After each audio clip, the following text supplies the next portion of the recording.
마태복음 13장. 그날 예수께서 집에서 나가사 바닷가에 앉으심에 큰 무리가 그에게로 모여들거늘 예수께서 배에 올라가 앉으시고 온 무리는 해변에 서 있더니 예수께서 비유로 여러 가지를 그들에게 말씀하여 이르시되 씨를 뿌리는 자가 뿌리러 나가서 뿌릴새 덜어는 길가에 떨어짐에 새들이 와서 먹어버렸고 덜어는 흙이 얕은 돌밭에 떨어짐에 흙이 깊지 아니하므로 곧 싹이 나오나 해가 돋은 후에 타서 뿌리가 없으므로 말랐고 덜어는 가시떨기 위에 떨어짐에 가시가 자라서 기운을 막았고 덜어는 좋은 땅에 떨어짐에 어떤 것은 100배 어떤 것은 60배 어떤 것은 30배의 결실을 하였느니라. 귀 있는 자는 들으라 하시니라.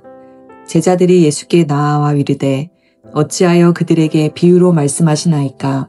대답하여 이르시되 천국의 비밀을 아는 것이 너희에게는 허락되었으나 그들에게는 아니 되었나니 무릇 있는 자는 받아 넉넉하게 되되 없는 자는 그 있는 것도 빼앗기리라. 그러므로 내가 그들에게 비유로 말하는 것은 그들이 보아도 보지 못하며 들어도 듣지 못하며 깨닫지 못함이니라. 이사야의 예언이 그들에게 이루어졌으니 일렀으되 너희가 듣기는 들어도 깨닫지 못할 것이요 보기는 보아도 알지 못하리라. 이 백성들의 마음이 완악하여져서 그 귀는 듣기에 둔하고 눈은 감았으니 이는 눈으로 보고 귀로 듣는 마음으로 깨달아 돌이켜 내게 고침을 받을까 두려워함이라 하였느니라. 그러나 너희 눈은 봄으로 너희 귀는 들음으로 복이 있도다. 내가 진실로 너희에게 이르노니 많은 선지자와 의인이 너희가 보는 것들을 보고자 하여도 보지 못하였고 너희가 듣는 것들을 듣고자 하여도 듣지 못하였느니라. 그런즉 씨 뿌리는 비유를 들으라. 아무나 천국 말씀을 듣고 깨닫지 못할 때는 악한 자가 와서 그 마음에 뿌려진 것을 빼앗나니 이는 곧 길가에 뿌려진 자요. 돌밭에 뿌려졌다는 것은 말씀을 듣고 즉시 기쁨으로 받되 그 속에 뿌리가 없어 잠시 견디다가 말씀으로 말미암아 환난이나 박해가 일어날 때에는 곧 넘어지는 자요. 가시떨기에 뿌려졌다는 것은 말씀을 들으나 세상의 염려와 재물의 유혹에 말씀이 막혀 결실하지 못하는 자요. 좋은 땅에 뿌려졌다는 것은 말씀을 듣고 깨닫는 자니 결실하여 어떤 것은 100배, 어떤 것은 60배, 어떤 것은 30배가 되느니라 하시더라. 예수께서 그들 앞에 또 비유를 들어 이르시되 천국은 좋은 씨를 제 밭에 뿌린 사람과 같으니 사람들이 잘 때에 그 원수가 와서 곡식 가운데 가라지를 덧뿌리고 갔더니 싹이 나고 결실할 때에 가라지도 보이거늘 집주인의 종들이 와서 말하되 주여 밭에 좋은 씨를 뿌리지 아니하였나이까. 그런데 가라지가 어디서 생겼나이까. 주인이 이르되 원수가 이렇게 하였구나. 종들이 말하되 그러면 우리가 가서 이것을 뽑기를 원하시나이까. 주인이 이르되 가만두라. 가라지를 뽑다가 곡식까지 뽑을까 염려하노라. 둘 다 추수 때까지 함께 자라게 두라. 추수 때에 내가 추수꾼들에게 말하기를 가라지는 먼저 거두어 불사르게 단으로 묶고 곡식은 모아 내 곡간에 넣으라 하리라. 또 비유를 들어 이르시되 천국은 마치 사람이 자기 밭에 갖다 심은 겨자씨 한 알 같으니 이는 모든 씨보다 작은 것이로되 자란 후에는 풀보다 커서 나무가 되매 공중의 새들이 와서 그 가지에 깃들이느니라. 또 비유로 말씀하시되 천국은 마치 여자가 가루 서말 속에 갖다 넣어 전부 부풀게 한 누룩과 같으니라. 예수께서 이 모든 것을 무리에게 비유로 말씀하시고 비유가 아니면 아무것도 말씀하지 아니하셨으니 이는 선지자를 통하여 말씀하신 바 내가 입을 열어 비유로 말하고 창세부터 감추인 것들을 드러내리라 함을 이루려 하심이라. 이에 예수께서 무리를 떠나사 집에 들어가시니 제자들이 나아와 이르되 밭의 가라지의 비유를 우리에게 설명하여 주소서. 대답하여 이르시되 좋은 씨를 뿌리는 이는 인자요 밭은 세상이요 좋은 씨는 천국의 아들들이요 가라지는 악한 자의 아들들이요 가라지를 뿌린 원수는 마귀요 추수 때에는 세상 끝이요 추수꾼은 천사들이니 그런즉 가라지를 거두어 불에 사르는 것 같이 세상 끝에도 그러하리라. 인자가 그 천사들을 보내리니 그들이 그 나라에서 모든 넘어지게 하는 것과 또 불법을 행하는 자들을 거두어내어 풀무불에 던져 넣으리니 거기서 울며 이를 갈게 되리라. 그때의 의인들은 자기 아버지 나라에서 해와 같이 빛나리라. 귀 있는 자는 들으라. 천국은 마치 밭에 감추인 보화와 같으니 사람이 이를 발견한 후 숨겨두고 기뻐하며 돌아가서 자기의 소유를 다 팔아 그 밭을 사느니라. 또 천국은 마치 좋은 진주를 구하는 장사와 같으니 극히 값진 진주 하나를 발견하매 가서 자기의 소유를 다 팔아 그 진주를 사느니라. 또 천국은 마치 바다에 치고 각종 물고기를 모는 그물과 같으니 그물에 가득함에 물가로 끌어내고 앉아서 좋은 것은 그릇에 담고 못된 것은 내버리느니라. 세상 끝에도 이러하리라. 천사들이 와서 의인 중에서 악인을 갈라내어 풀무불에 던져 넣으리니 거기서 울며 이를 갈리라. 이 모든 것을 깨달았느냐 하시니 대답하되 그러하오이다. 예수께서 이르시되 그러므로 천국의 제자된 서기관마다 마치 새 것과 옛 것을 그 곳간에서 내오는 집주인과 같으니라. 예수께서 이 모든 비유를 마치신 후에 그곳을 떠나서 고향으로 돌아가사 그들의 회당에서 가르치시니 그들이 놀라 이르되 이 사람의 이 지혜와 이런 능력이 어디서 났느냐? 이는 그 목수의 아들이 아니냐? 그 어머니는 마리아, 그 형제들은 야고보, 요셉, 시몬, 유다라 하지 않느냐? 그 누이들은 다 우리와 함께 있지 아니하냐? 그런즉 이 사람의 이 모든 것이 어디서 났느냐 하고 예수를 배척한지라. 예수께서 그들에게 말씀하시되 선지자가 자기 고향과 자기 집 외에서는 존경을 받지 않음이 없느니라 하시고 그들이 믿지 않음으로 말미암아 거기서 많은 능력을 행하지 아니하시니라. 아멘. 오늘 함께 읽은 마태복음 13장은 예수님께서 비유를 통해 하나님 나라의 비밀을 설명하고 있는 장입니다. 예수님은 갈릴리 바닷가에서 큰 무리들에게 말씀을 전하며 다양한 비유를 사용하여서 중요한 영적 진리를 가르치셨습니다. 마태복음 13장에는 총 7개의 비유가 나오는데요. 첫 번째 씨 뿌리는 자의 비유는 씨 뿌리는 자가 나가서 씨를 뿌리는데 길가 그리고 흙이 얕은 돌밭 그리고 가시떨기 위에 그리고 좋은 땅 이 네 종류의 땅에 씨를 뿌리게 됩니다. 그런데 결과는 각각 다르게 나타냄을 볼 수 있는데요. 이것을 통해서 우리가 좀 알 수 있는 것은 복음은 그리고 하나님의 말씀은 동일하게 뿌려집니다. 그런데 그 결과 반응은 사람의 마음의 상태에 따라 달라지게 됩니다. 즉 좋은 결과를 위한 조건이 있다면 듣고 이해하고 뿌려지고 자라는 삶이 필요합니다. 그래서 결국 말씀을 피상적으로만 받아들일 때는 우리의 삶에 열매를 맺지 못함을 우리 씨 뿌리는 자의 비유를 통해서 좀 살펴볼 수가 있습니다.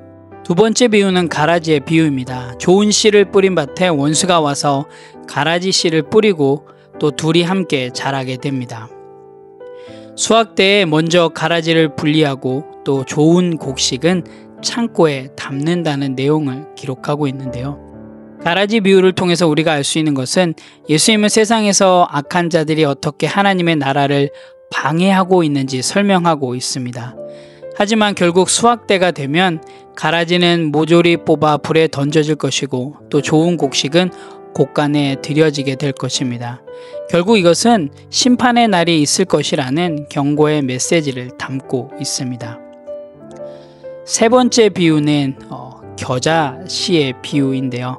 하나님의 나라는 겨자씨 한 알만큼 작게 시작해서 그리고 그게 자라서 큰 나무가 되고 새들이 그 가지에 깃들게 된다라는 내용을 담고 있습니다.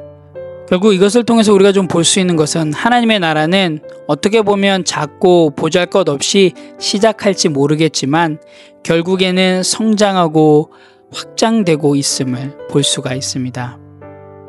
그래서 우리의 믿음의 시작이 좀 작을지 모르겠지만 하나님 나라의 역사는 놀라움들을 또한 우리의 삶 가운데 경험할 수가 있습니다. 네 번째 비유는 누룩의 비유인데요. 천국은 마치 여자가 가루 섬 아래 갖다 넣은 누룩과 같다 라는 내용을 담고 있습니다. 그리고 예수님께서는 하나님의 나라는 이와 같다라고 말씀하십니다. 이것을 통해서 좀 우리가 볼 수 있는 것은 하나님의 나라는 눈에 잘 보이지 않는 방식이지만 결국 세상과 또 우리의 삶의 전체를 변화시킨다라는 것을 볼 수 있습니다. 복음은 단순히 외적인 변화가 아니라 우리의 내면 그리고 우리의 삶의 전체를 변화시키는 그런 힘이 있음을 우리가 누룩의 비유를 통해서 좀 살펴볼 수가 있습니다. 다섯 번째는 밭에 감추인 보화의 비유인데요. 사람이 밭에서 감추인 보화를 발견하고 기뻐하고 또 자신의 것을 다 팔아서 그 밭을 사게 됩니다. 결국 이것을 통해서 우리가 좀 볼 수 있는 건 하나님의 나라는 세상의 그 어떤 것과도 바꿀 수 없는 최고의 가치임을 우리가 좀 볼 수 있습니다. 그래서 회심은 단순히 믿음을 넘어서 정말로 우리의 삶의 가치를 재정립하는 것임을 또 우리의 밭에 감추인 보화의 비유를 통해서 살펴볼 수가 있습니다. 여섯 번째 비유는 진주 비유인데요. 상인이 값진 진주 하나를 발견하고 그리고 자신의 모든 것을 팔아서 그것을 산다라는 내용을 담고 있습니다. 이것을 통해서 좀 볼 수 있는 것은 하나님의 나라는 그만큼 중요하다라는 것입니다. 그리고 또한 그 중요함이 어떻게 표현이 될 수 있냐면 자신의 모든 것을 다 파는 그 희생과 헌신이 필요하다라는 것을 볼 수 있습니다. 복음은 단순히 하나님의 통보가 아니라 적극적으로 내 것이 되는 나의 헌신과 또한 나의 희생이 필요함을 진주 비유를 통해서 살펴볼 수가 있습니다. 오늘 마태복음 13장에서 예수님께서는 이 7가지의 비유를 통해서 말씀을 하시는데요. 제자들은 예수님께 왜 비유로 말씀하시냐고 물어봅니다. 그때 예수님의 답변이 무엇인가요? 우리 한번 11절 말씀을 같이 찾아서 읽어보도록 하겠습니다. 대답하여 이르시되 천국의 비밀을 아는 것이 너희에게 허락되었으나 그들에게는 아니 되었나니. 이것을 통해서 알 수 있는 것은 인간의 지식이나 노력으로는 하나님의 나라의 비밀을 알 수가 없습니다. 오직 하나님이 주신 그 은혜로 우리가 알 수 있음을 예수님께서는 제자들에게 말씀하고 계십니다. 더불어서 사실 제자들은 완전하지 않았습니다. 하지만 예수님을 따르고자 하는 마음이 있었기에 하나님께서는 그들에게 이 하나님 나라의 비밀을 알려주셨습니다. 하지만 동일한 이야기를 들은 군중들은 자신들의 호기심 그리고 어떠한 이익을 위해서 예수님께 나왔기 때문에 그 하나님 나라의 비밀을 알 수가 없었던 것이죠. 특별히 11절에서 표현되어 있는 너희에게는 허락되었다라는 표현은 권이 아닙니다. 이것은 권이 아니라 책임입니다. 하나님 나라의 비밀을 아는 자에게 그에게 맞는 삶의 변화를 요구하고 있는 것입니다. 결론적으로 마태복음 13장은 예수님의 비유를 통해서 하늘나라의 다양한 측면을 설명하시며 하나님의 말씀에 대한 우리의 반응들 또한 그 하나님 나라의 귀중한 가치들을 우리가 어떻게 지키며 나아갈지에 대해서 이야기해 주고 있습니다. 그리고 더 나아가서 깨닫게 된 그 하나님 나라의 진리를 우리들의 삶 가운데 따르고 그리고 실행하고 실천하며 나아가기를 촉구하고 있는 내용입니다. 함께 읽은 우리 마태복음 13장 말씀을 통해서 또 함께 적용해야 될 부분들을 함께 나누기를 원합니다. 첫 번째로는 하나님의 말씀에 대한 진지한 태도와 삶의 반응을 점검하자입니다. 여러분, 말씀이 뿌려졌는가가 중요하지 않음을 오늘 13장을 통해서 보게 됩니다. 말씀이 뿌려졌는가 보다 더 중요한 것은 나의 마음이 준비되어 있는가입니다. 사실 말씀을 듣는 자리 너무나도 중요합니다. 예배의 자리, 제자 훈련의 자리. 하지만 단순히 이 자리에 참석해서 말씀을 듣는 것보다 더 중요한 게 뭐냐면 우리의 삶의 변화에 대한 그 결단, 그 말씀대로 실행하고 실천하고 나아가는 것이 더 중요함을 오늘 마태복음 13장을 통해서 살펴보게 됩니다. 오늘 하루 정말 여러분 말씀이 여러분의 삶 가운데 뿌려졌다면 그 뿌려진 말씀대로 실행하고 실천하며 나아가는 그런 귀한 하루가 되시기를 주님의 이름으로 기도합니다. 두 번째로는 하나님의 나라는 나의 인생을 걸 가치 있는 보물이다입니다. 여러분, 오늘 마태복음 13장에서 살펴봤듯이 감추어진 보화 그리고 진주는 하나님 나라가 내가 가진 모든 것과도 맞바꿔도 아깝지 않을 가치임을 보여주고 있습니다. 여러분, 정말로 이 하나님의 나라를 위해서 여러분이 갖고 있는 모든 것을 바꾸실 의향이 있으십니까? 우리의 삶의 예배 그리고 공동체 또 사명, 전도, 말씀, 우리가 추구하고 있는 이 모든 신앙의 중심은 예수님과 또 그 하나님의 나라입니다. 여러분, 오늘 한번 이 질문들로 나아가면 어떨까요? 내 삶은 정말로 복음 중심인가 아니면 나 중심인가? 지금까지 내가 중요하게 여기고 있는 나의 신앙의 이 가치가 나의 다음 세대에게 전수할 만큼 확고한가?